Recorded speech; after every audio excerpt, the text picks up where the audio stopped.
125 million years ago, in the Yixian Formation of China lived a small squirrel-sized mammal which would redefine the way that scientists understand the origin of modern mammal groups today. In 2003, scientists from the Chinese Academy of Geological Sciences took special note of a few traits that their new discovery possessed. This includes a fenestrated upper palate of the skull and inwardly flared processes of the mandible. These were both telltale signs that Sinadelphus zelii, or the Chinese possum, was now the oldest marsupial-like metatherian mammal in the fossil record.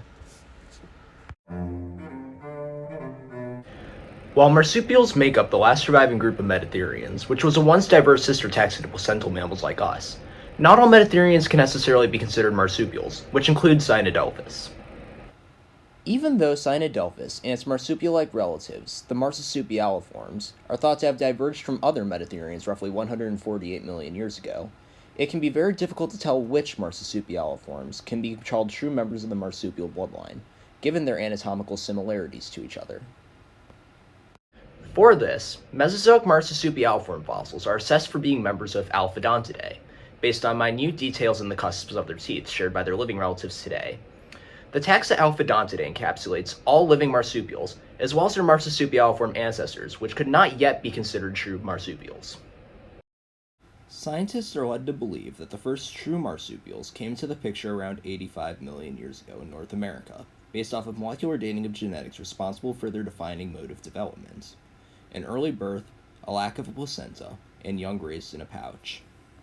It is important to note that the ancestors of anatomically modern marsupials did possess a placenta, which we know because marsupials today still do produce a vestigial form of a placenta during early development. While we lack a fossil to confirm the North American origin of true marsupials during the late Cretaceous, we can speculate that their evolution coincides with a large diversification following the migration of pioneering marsupialiforms from Asia to North America. In North America, scientists have found a number of specimens belonging to members of the taxa Stagedontidae, a sister taxa to Marsupialia, but also under Marsupialiforms. This includes Didelphodon of the Hell Creek Formation and Eodelphus of the Judith River Formation. It would be soon after their arrival in North America that the Marsupialiforms would also step foot on the South American continent between 70 and 80 million years ago. This is where the marsupials would take their first steps to major diversification, and where they would pave the way for their future domination of the southern hemisphere. It would be in Bolivia where Cassia, a tiny mammal from the late Cretaceous, would be identified based off of a single tooth. Not only was Cassia found to be a true marsupial, but also a member of Microbiatheridae, the group of marsupials that would soon take over Australia, where they would continue to thrive until today. Today, Microbiatheridae is represented by a single species, the Patagonian Monito del Monte, a tiny marsupial that lives in the Patagonian mountains and is regarded as a sort of living fossil. Based off of analyses of genetic similarity of modern marsupials, we also know that possums diverged from Microbiatheridae prior to the evolution of Cassia, and that the ancestor of possums shared a home in South America with Cassia by the late Cretaceous, even though it hasn't been found in the fossil record yet. Marsupials in South America during the Cretaceous also shared a home with Sparacidonts, another family of metatherians which occupied carnivorous niches. The Sparacidonts would continue to thrive in South America until 3 million years ago, when the saber-toothed cat resembling Thylacus milis went extinct in Argentina, leaving behind the marsupials as the last metatherians. At the end of the Cretaceous, marsupials and other metatheria were heavily affected by the KPG mass extinction, since the arboreal niches that they occupied had been killed off with the forests that they occupied. This would result in the extinction of 90% of metatherians and marsupials, including all living in North America. This is deceivingly portrayed in the extinction and diversification graph of Marsupialia, since there are relatively few marsupials prior to the KPG mass extinction compared to the beginning of their massive recovery in South America following it. This graph is also a misrepresentation in that the large dips in diversity, prior to the ones starting in the late Pleistocene, are stages of time that lack evidence of fossil marsupials, rather than times where they stop diversifying. This map of the late Cretaceous from the Paleobiology database represents all places where marsupial fossils have been found leading up to the KPG mass extinction. By the Eocene, marsupials had finally begun their invasion of Australia, After crossing over from South America using Antarctica as a land bridge, 5 distinct species of marsupials have been found to live on the Antarctic continent at this time, 4 of which were members of the group Diprotodontia, the group of marsupials that includes possums today. However, the 5th species, Antarctodolops, was a member of Microbiatheridae, and may have been related to the pioneering species of Microbiatheridae that would reach Australia and diversify there into all modern species of marsupials that live there. In Australia, isolation and a lack of competition from placental mammals allowed marsupials to rapidly diversify and fill all available niches that are usually filled by placental mammals. Because of this, there are numerous examples of convergent evolution between marsupials and placental mammals. During the Paleocene and Eocene, Australia was a very different place, with forests extending much into the continent's interior. The seaway between Australia and Antarctica had continued to grow, and the Drake Passage had just opened between South America and Antarctica, allowing for the formation of the circumpolar Antarctic Current, which serves to trap cooler waters around Antarctica, resulting in a cooling of the continent. Near the end of the Eocene, we begin to see the first glaciers forming in Antarctica, culminating in the terminal Eocene event, marked by the cooling of the climate and a biotic turnover in Europe and North America, known as the Grand Kapur. This also marks the transition from the Eocene to the Oligocene.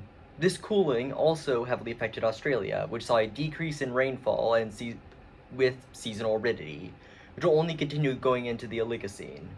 During the Oligocene, we also see the uplift of what is now New Guinea, which will serve as a refugium as the forests of mainland Australia continue to be whittled down. It is also during the late Oligocene that we see the first fossils of marsupials from the family Thylacoleonidae, referred to as marsupial lions, which came to be the largest carnivores in Australia. Their teeth were especially unique.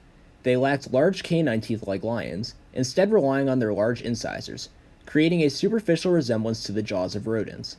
They also had a large third premolar, which served to help shear off pieces of flesh. They persisted until the Pleistocene, with their last member, Thylacoleo carnifex, going extinct sometime between 35,000 and 45,000 years ago.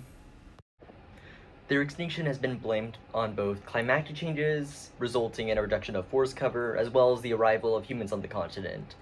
It has been suggested that Thylacoleo carnifex primarily hunted in more forested habitats, and as a result was especially impacted by the increased aridity.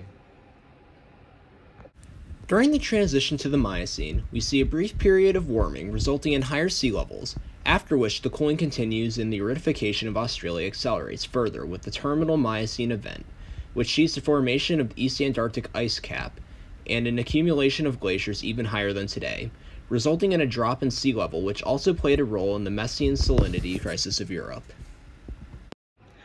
Due to the aridification of Australia, wetter habitats became increasingly fragmented and relegated to isolated refugia. This resulted in more instances of allopatric speciation, as populations became increasingly confined, limiting larger body sizes for marsupials. This fragmentation of habitats also likely led to the decline of Australia's megafauna, such as Diprotodont and others, and their extinction during the Pleistocene. The Middle Pliocene sees a period of global cooling again, following the respite during the Miocene, resulting in the growth of grasslands and savannas. During this time, we see the first evidence of true grazing kangaroos. Kangaroos are unique among large herbivore animals for hopping, a form of locomotion only seen in smaller animals. Here is a cladogram that includes the major groups of marsupials that are still alive today, as well as Cynodelphus, the Metatherian sister taxa to the marsupials discussed earlier. Didelphimorphia, the terminal taxa third from the right, is the earliest division off of the marsupial family tree. These Ameridelphian marsupials remained in North and South America, and include modern possums. The Australodelphians, including Dasyuromorphia and Diprotodontia, ventured from the Americas and diversified in Australia. The Dasyuromorphians include marsupials like the Tasmanian devil and the recently extinct thylacine, or the Tasmanian wolf. Diprotodontia includes groups such as koalas, kangaroos, and wombats. To conclude, here we can see a modern map of Earth, including all sites where fossil evidence has been found of marsupials that once lived there.